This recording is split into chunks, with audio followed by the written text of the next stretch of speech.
Intermittent fasting and the keto diet are two eating strategies that have gained a lot of popularity over the past few years. And the benefits of the two styles have a lot of overlap.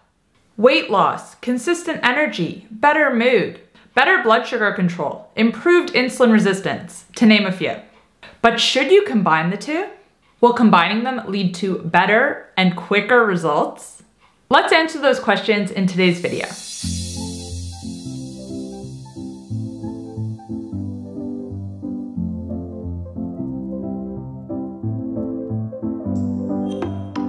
Hey guys, welcome back to my channel. If you're new here, my name's Kate. I'm a certified health and nutrition coach. I post videos twice a week here on YouTube talking all things insulin resistance, weight loss, sleep, and more. So if you're ready to take control of your metabolic health, make sure to click that subscribe button. And you can also find me on TikTok and Instagram where I share new posts every single day. Today's video is sponsored by Squarespace. For everything from websites and online stores to marketing tools and analytics, Squarespace is the all-in-one platform that does it all. Head to squarespace.com/healthcoachkate to start your free trial today. Now, before we get into it, let me know in the comment section down below whether you've tried the keto diet, intermittent fasting, one or the other, or both of them. I want to hear your experience in the comments down below. I'm curious if you had better results with one or the other, or combining the two. The main reason that keto and intermittent fasting have such overlap with their benefits is because both strategies get you into ketosis. Ketosis is a metabolic state where you are burning mainly fat for energy, both dietary and body fat. The body goes into ketosis and starts using fat for energy when carbohydrates are restricted.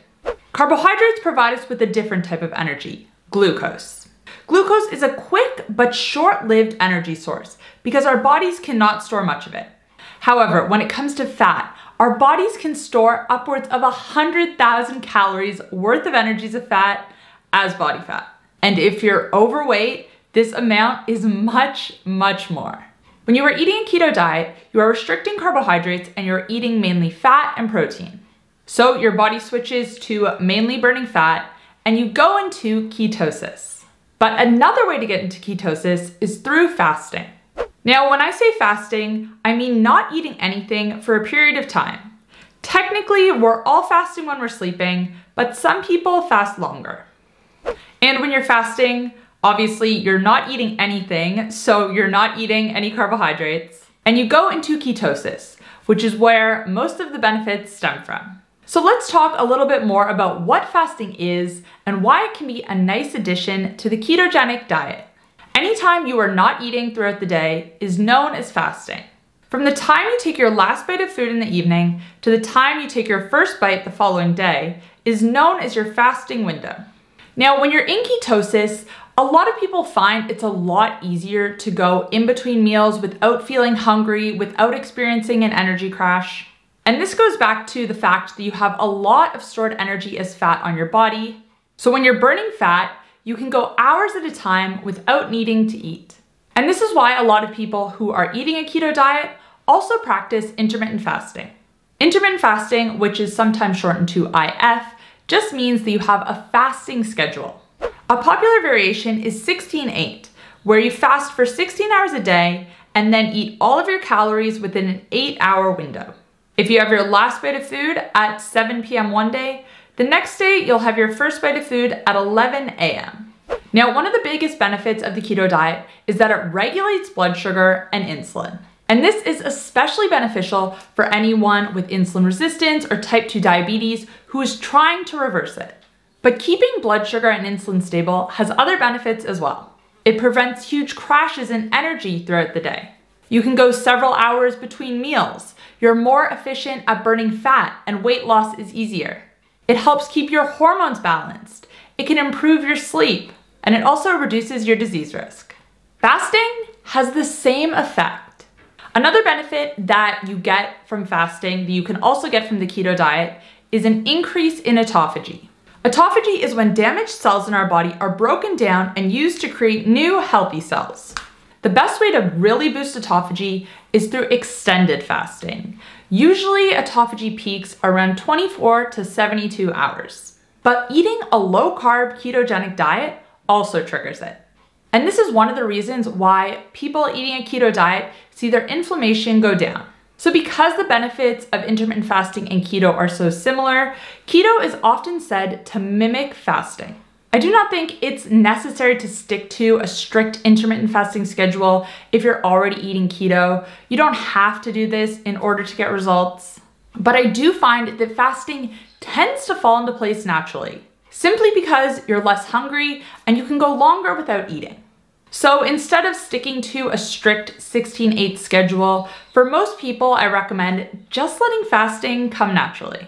For example, if you wake up in the morning and you're not hungry, you don't have to force yourself to have breakfast. Wait until you're hungry, extend your fasting window, and then eat. Now, before we wrap up, there's one final topic that I want to touch on, and that is what breaks a fast. This is really important to know because you don't want to be consuming anything within your fasting window that could potentially take away from the benefits. But first, I'm going to quickly thank today's sponsor, Squarespace. So if you are thinking about building a website, maybe you're starting a new business, or you're just wanting to start a blog for personal use, Squarespace has got you covered. They take care of all of your online business needs on one platform. I've been using Squarespace for about 4 years now, ever since I first launched my health coaching business. Their award-winning customizable templates will give your website a polished and professional look, while also being highly customizable. You have complete control over colors, sizing, fonts, and more. Their templates are beautiful as well as being professional, and their platform is so easy to use. Not only did I build and run my website on Squarespace, I also manage my email list, and I design and send out newsletters through Squarespace as well. You can also run an online store and accept payments, and these are just some of the amazing features that Squarespace has to offer.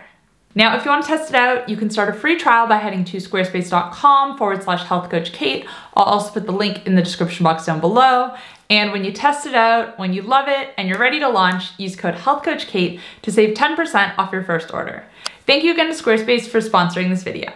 Now, to break a fast means that your fasting window has ended. You've consumed something that has taken away from the benefits of fasting. Basically, anything that causes your blood sugar or insulin to rise will break a fast. So of course, water does not break a fast. During your fasting window, you should be drinking water, and you should also be supplementing electrolytes. Electrolytes on their own don't break a fast, but watch out. Some brands have added sugar, have added other artificial ingredients, and those will break a fast. A good product I like is Sodi's Everyday Hydration Salts. They have no added sugar, and they also have a good amount of electrolytes. Other drinks that don't break a fast are black coffee and unsweetened tea. So what does break a fast? Technically, any food you consume or any sweetened or drinks with calories. Now, there's some debate over whether diet soda breaks a fast. In some studies, when an individual who is fasting consumed diet soda, their insulin did not raise, but when they drank the diet soda with a meal, it caused a rise more significant than drinking the soda alone. So like I said, a bit of a gray area. For some people, even just having that sweet taste in their mouth, that is enough to trigger their body to release insulin, but this isn't the case for everyone. So if you want to play it safe, I would say avoid entirely. There are, of course, a whole bunch of other reasons to avoid diet soda, but it does work for some people, so do what you will with that information. And I do have a whole video that goes a little bit deeper into what breaks a fast and what doesn't break a fast, because it is a little bit wishy-washy. It doesn't have to be all or nothing, but I'll link that video up above if you want to know more. Now, if you are just starting the keto diet and you're still a little bit unsure about it, not really sure how to get started, I do have a 7-day keto crash course that's available for only $30. I have really simplified everything. It includes a sample meal plan, shopping lists, even a meal building guide. So I'm gonna put the link to that up above and also in the description box down below. So check that out if you're looking for a little bit more guidance and support. Anyways, guys, that's all I have for you today. Thank you so much for watching, and I hope you found this video helpful. If you are currently doing keto or intermittent fasting, whether you've just begun or you've been doing it for a while, Let me know in the comment section down below how long you've been doing it and what your experience has been so far. I love hearing from you guys and chatting with you in the comment section. So even if you just want to say hey, comments really help to support my video. They show YouTube that you enjoyed the video and they push it out to more people. So I appreciate any comment you guys leave. If you did enjoy this video, you might also enjoy my video on how to get into ketosis fast, usually within 12 hours. I will put that video here. If you want to catch up on my most recent upload, you can find that here. And if you want to check out my coaching programs, including my 7-day keto crash course, you can find those here. Thanks guys, I'll see you next time. Bye.